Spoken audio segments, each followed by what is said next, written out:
Olá pessoal, falar um pouco sobre o nosso conteúdo aí. É a primeira parte de conceitos básicos, né?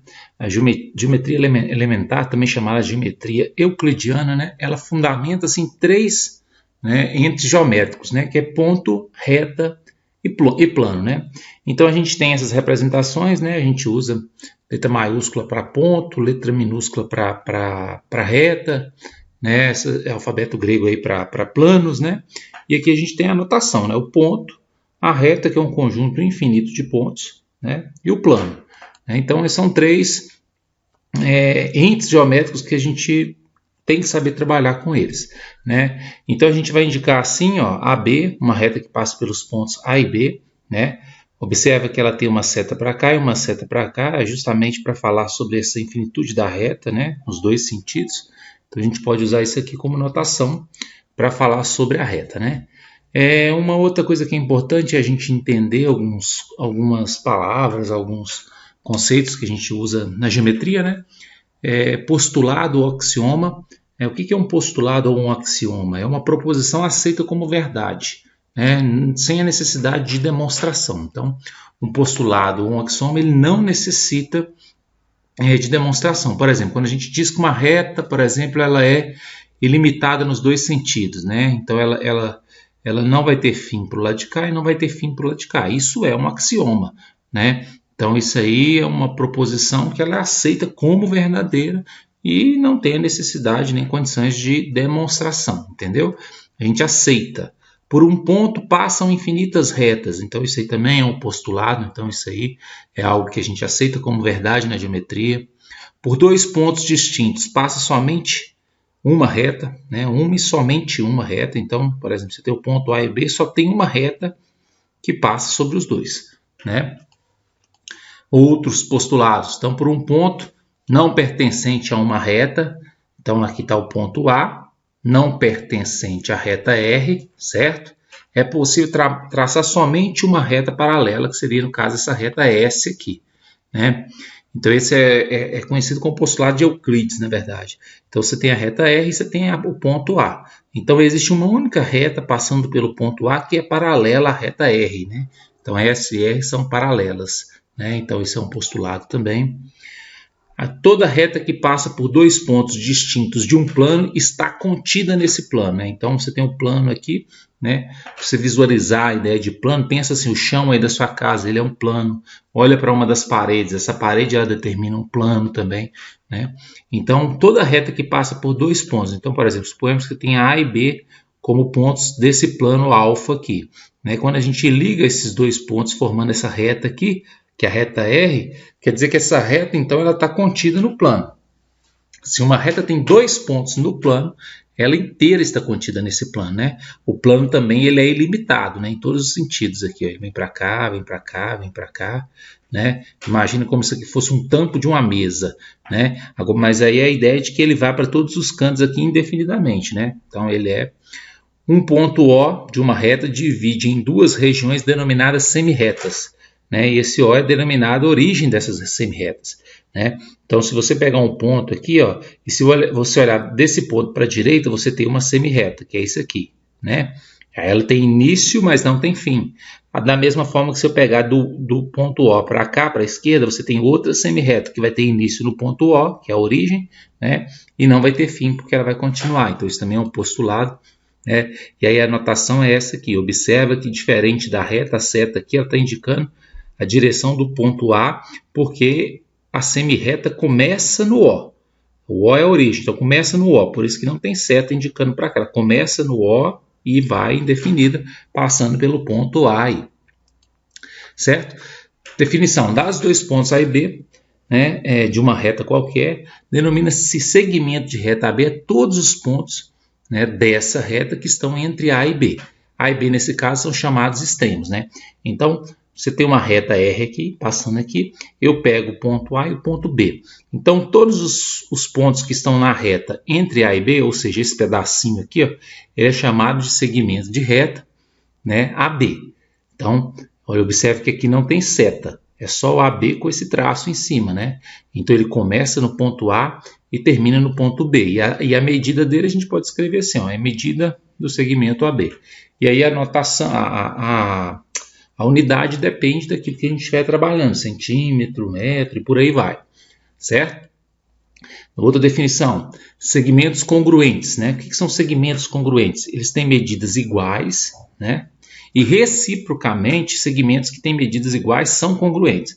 Ou seja, segmentos congruentes têm medidas iguais. Se tem medidas iguais, são segmentos congruentes, né? Então, dizer que dois segmentos são congruentes é dizer que eles têm a mesma medida, né? Então, não necessariamente eles têm que estar na mesma posição. Então, o segmento AB ele é congruente ao segmento CD porque eles têm o mesmo tamanho. Então, a ideia de congruência entre segmentos está associado ao tamanho do segmento. Tendo a mesma medida, né, a gente diz que eles são congruentes. E a gente usa essa notação aqui, ó. Esse símbolo aqui dessas 3 linhas é o símbolo de congruência. Outra definição, né? Então vocês estão percebendo que inicialmente eu estou apresentando algumas definições que são importantes para o trabalho dentro da disciplina aí.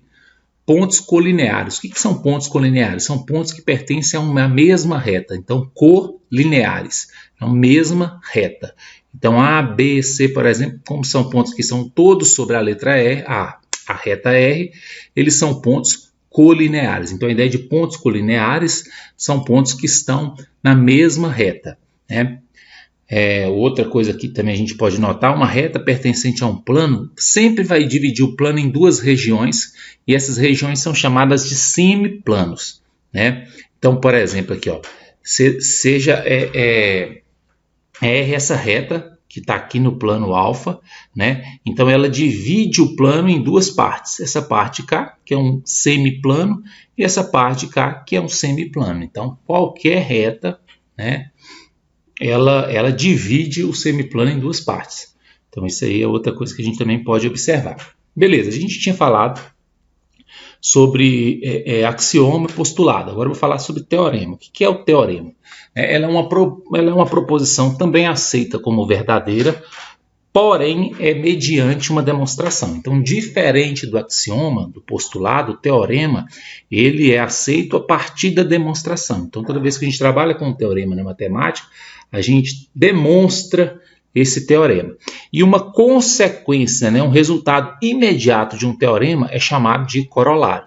Às vezes a gente vê no vocabulário matemático muito esses termos, né? Axioma, teorema, corolário. Então, axioma ou postulado são proposições aceitas como verdadeiras sem a necessidade de demonstração. O teorema não, ele é aceito como verdade desde que você o demonstre. E o corolário, ele é uma consequência de um teorema, certo? Então, isso aí são conceitos que são importantes da gente saber dentro do trabalho com a geometria. Beleza, a gente viu que pontos colineares são pontos que estão na mesma reta. Pontos coplanares são pontos que estão no mesmo plano. Então, a ideia de coplanar, colinear, então quer dizer mesmo, lá, colinear, mesma reta, coplanar, mesmo plano. Então, A, B, C, D, por exemplo, são pontos que pertencem ao mesmo plano. Então, a gente diz que eles são pontos coplanares, né? Uma coisa que é interessante é que é o seguinte, 3 pontos não colineares, ou seja, 3 pontos que não estão na mesma reta, por exemplo, o ponto A, o ponto B e o ponto C, eles não estão na mesma reta. Eles determinam um único plano que passa por eles. Então, vocês nunca vão ter, por exemplo, se tem os pontos A, B e C. Esses 3 pontos eles não são colineares, né? Eles estão no plano alfa. Você não vai ter nenhum outro plano que contenha os pontos A, B e C, certo? Você pode ter um plano que contém o A, B, você pode ter um plano que contém o B, C, você pode ter um plano que contenha só o B, mas nenhum outro vai contemplar o ponto A, B e o C, certo? Beleza, ainda falando sobre alguns conceitos básicos. Posição relativa entre retas, né? 2 retas distintas, né? Vamos pensar em retas distintas, né? Elas podem ser concorrentes, né? Quando que 2 retas são concorrentes? Se elas têm um ponto em comum. Se a sua interseção é um ponto comum. Então, por exemplo, aqui, ó, reta R e reta S. Elas se tocam no ponto P, então elas são ditas concorrentes. Beleza, então, retas paralelas. Se são coplanares e não têm ponto em comum. Então, isso são retas paralelas. Então, está aqui a reta S e a reta R. né? Sendo retas distintas, elas não vão se tocar. Então, são retas que estão no mesmo plano e não tem ponto comum, certo? Agora, o que são retas reversas? São retas que não estão no mesmo plano, né? Se as retas não estão no mesmo plano, elas não se tocam, certo? Então, isso são retas reversas, ó, plano alfa, plano beta. São planos distintos, eles não se tocam. Então, essas retas R e S aqui, ó, são retas reversas.